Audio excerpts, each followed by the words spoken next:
All right, let's get started. One of the games that we launched earlier this year that we love is a game called Battleborn. I want to bring out a couple of folks from the Battleborn team. This first guy is one of my favorite people to work with. He was the design producer for Borderlands 2. Anybody like that game? All right. And he's the creative director of Battleborn. And this is Randy Varnell, the other Randy. Come on out, Randy.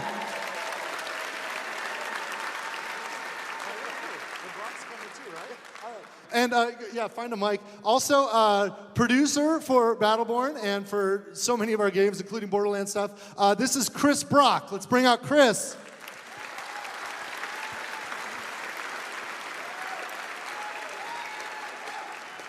Good to see you, Chris. Grab a seat and a mic. There's probably an extra mic somewhere. There's one right there.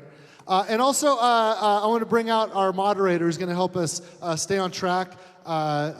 She's the only one that can keep a deadline. This is Erica. Let's welcome Erica. I'll just sit off to the side here. Cool. Hey, everybody. Excited to be here. You want to kick this thing off?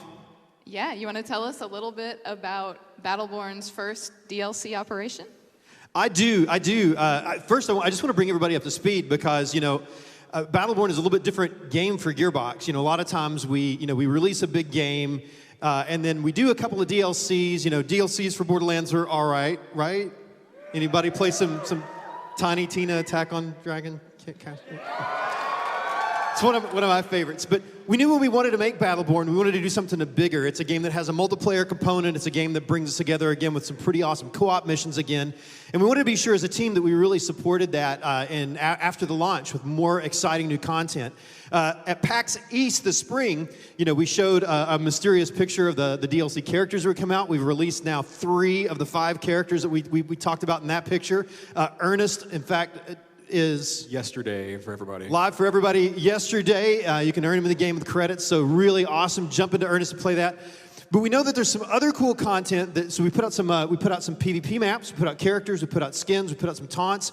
We've done weekly balance updates. We've really worked on tuning the game. We've listened a lot to you guys, to our community, on what's going on there. But we know that one thing that a lot of people are really anticipating is more cool co-op missions, especially those of you who come from the Borderlands universe, but that's what that game's all about, right? So we wanted to jump in and we announced that we have these cool, we call them operation missions. We're going to do 5 of them, and we're going to talk about the first one today. When we looked at what we wanted to do, you had a question? So what is so special about these? What makes these different from the story mode that we're used to? I'm so glad you asked in almost a non-rehearsed way at all.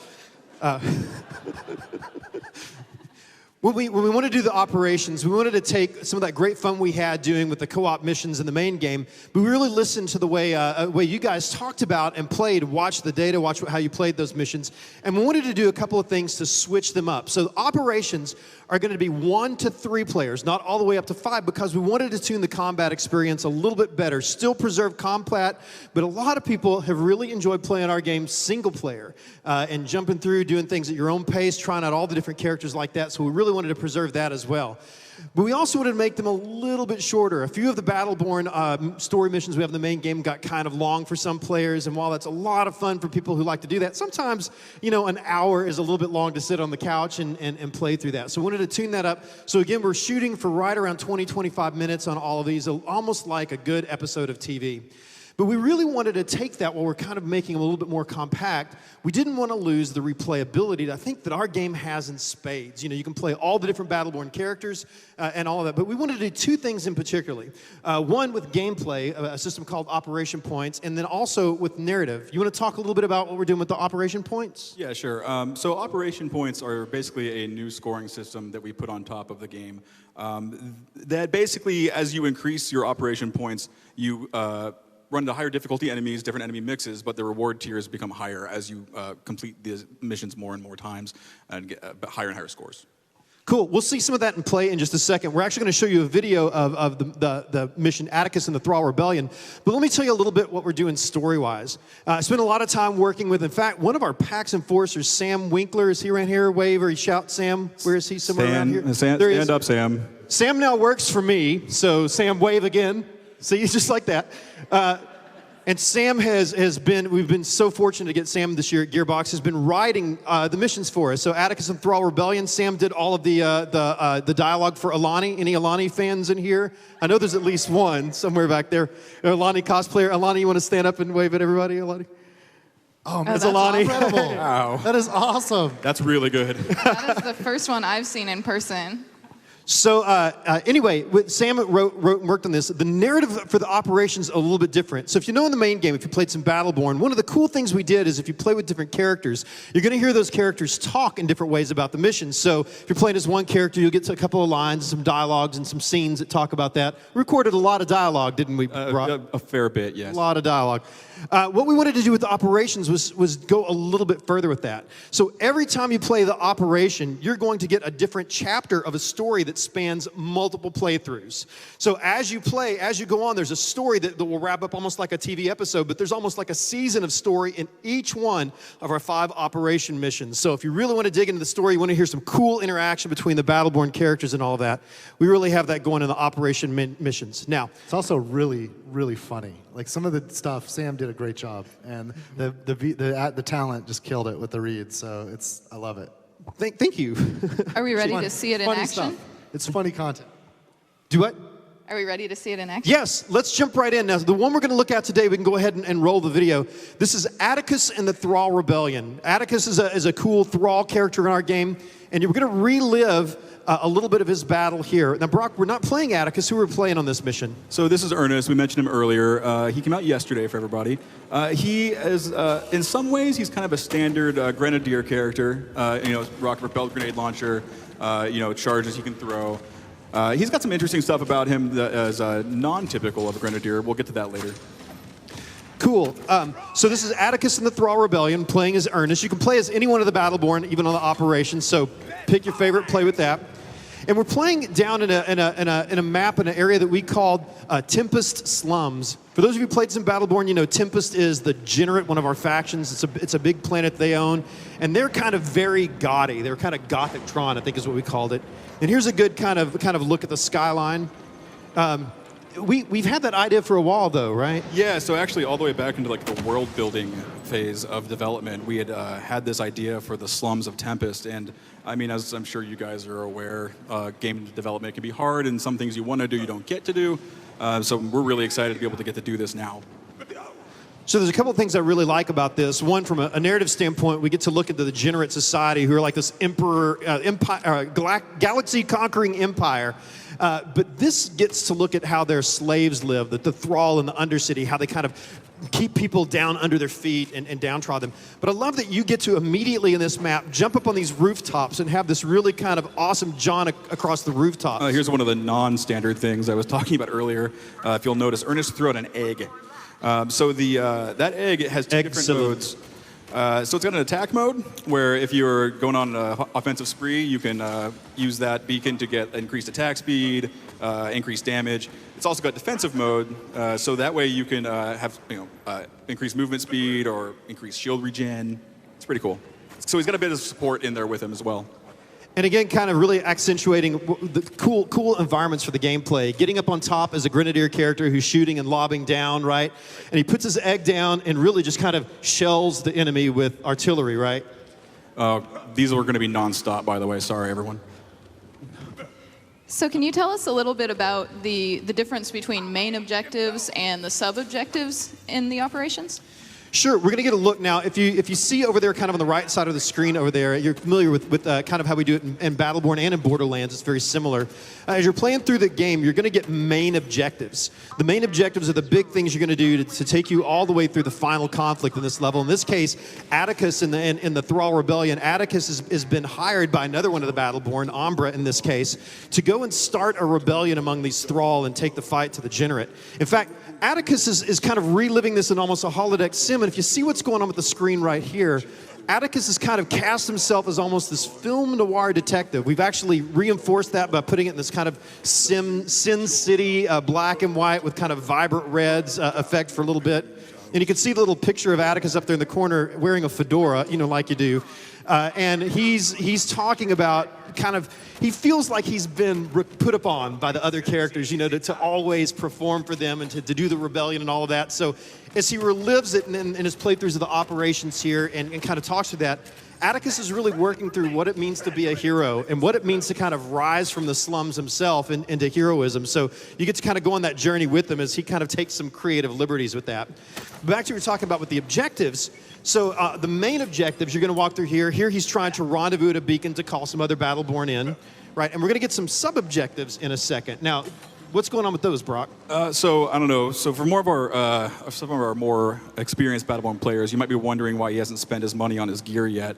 That's because we're about to see a sub-objective come up that was going to ask him to build 2 turrets. Completing these sub-objectives can lead you to bonus operation points, as we discussed earlier. Sure. And I think what's really exciting about that is you're mentioning a sub-objective, you know, because, again, we've watched this video a few times.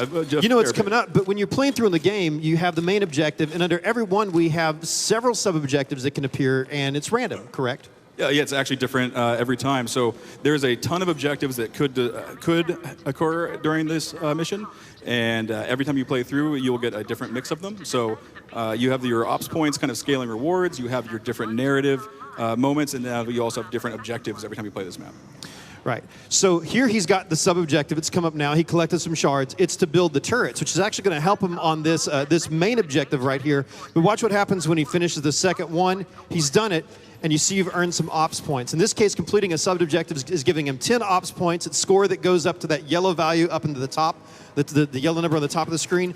The really cool thing, if you picked up what Brock said earlier, for those of you who like challenges in a game, that really like to have a game difficulty that increases and kind of paces itself with you, as the ops points go up in the game, as you complete more sub-objectives, you can actually even find ops points in chests. We all love to open chests and find stuff, so you can do that here too. As you get more ops points, the enemies are going to get slightly more difficult and eventually a lot more difficult, and even see new enemies and new things come out of there. And then at the end of the mission, when you finish everything in one of the operations, the rewards, bonus rewards you get at the end of the mission depend on how many ops points you've earned. So every time you play, you can earn 50 ops points. But every time you replay, we're going to start you at a higher level. So as you play, it's going to get, again and again, it's going to get a little bit more hard, but you're going to get better loot. Yeah, and I believe, like, what is the 50 ops points is a skin? Is that right? Yeah, at 50 ops points, you're going to unlock a skin for the character you're playing. So we have, gosh, a buttload of skins. So it's one for all the Battleborn that will have released by the time that are out here. So, you know, again, 25, 28 skins that you can earn on that. 28 by that point. At that point. And then there's another skin, even a kind of a classier skin that's themed kind of for this gendered area in the slums that you're going to earn at 85 ops points. You won't be able to get that one on your first playthrough, but it's something you can get later on. And we've got another of these story moments with the cool black and white effect, too. That's right. They really do kind of take in, again, the black and white. It takes a little bit of the story. You get a little bit of the degenerate stuff in here.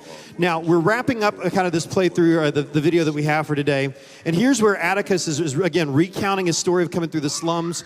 Here's Attacus, the NPC in the level. You're actually partnering up with what he remembers about his action here. And we're going to introduce a boss. This is actually one of my favorite new enemies in the Battleborn DLC, and related to one of our Battleborn characters. Spoilers. Here she is. Submit now or be scourged for your insolence! Mongrels get put down!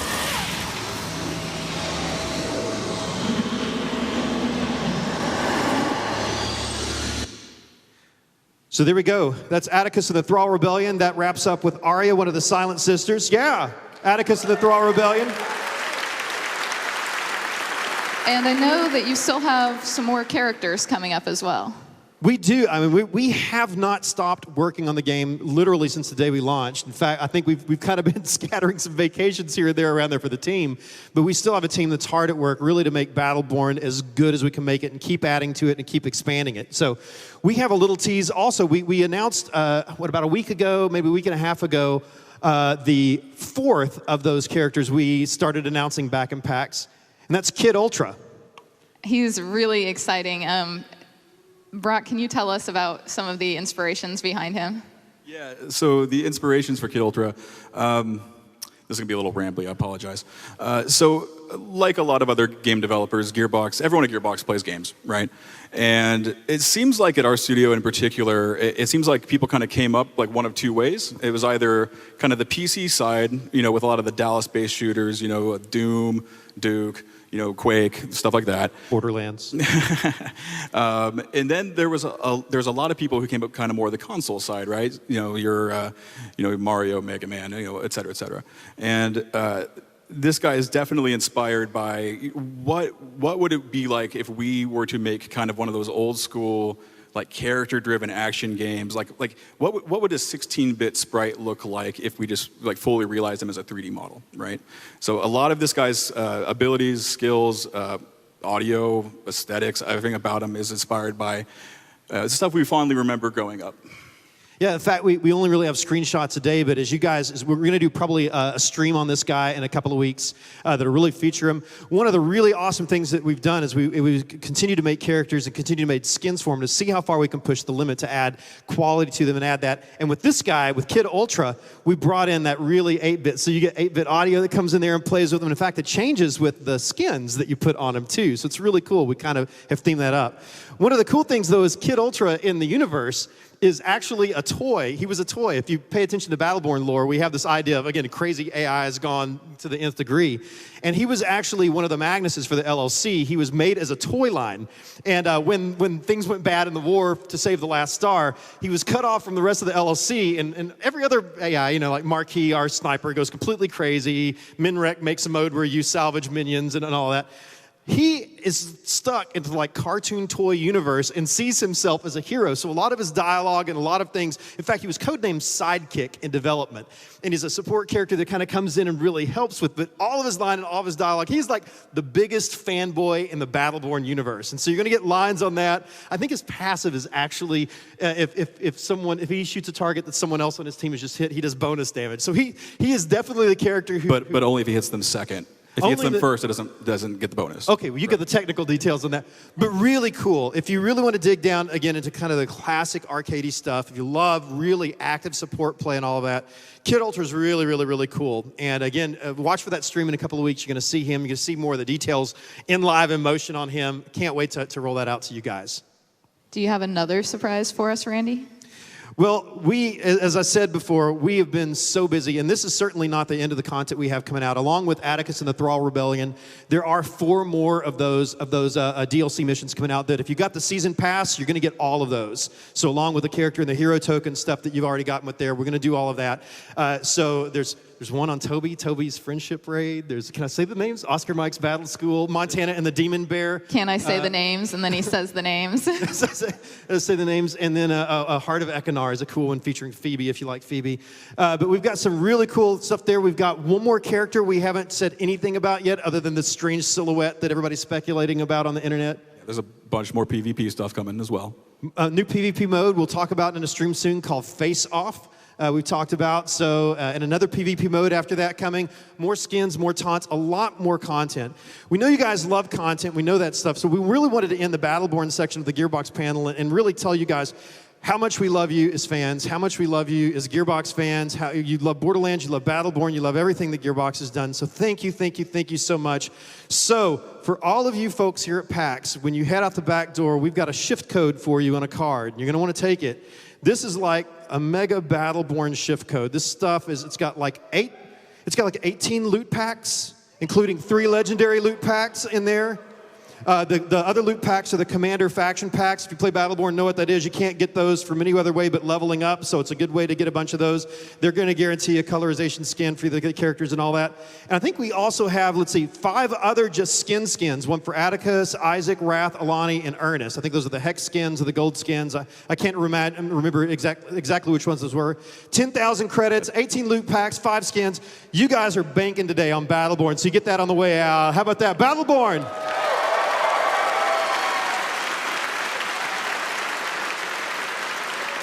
And also for everyone watching at home on the stream, we also have a shift code for you, which should be on the stream right now, that has some of the same contents as well. But not like our PAX people who are awesome, right? I love all the Battleborn fans. Thank you guys for being awesome fans of Battleborn and of Gearbox, and thank you for coming out today and sharing your time with us. Love you all. Thanks, you guys. Randy.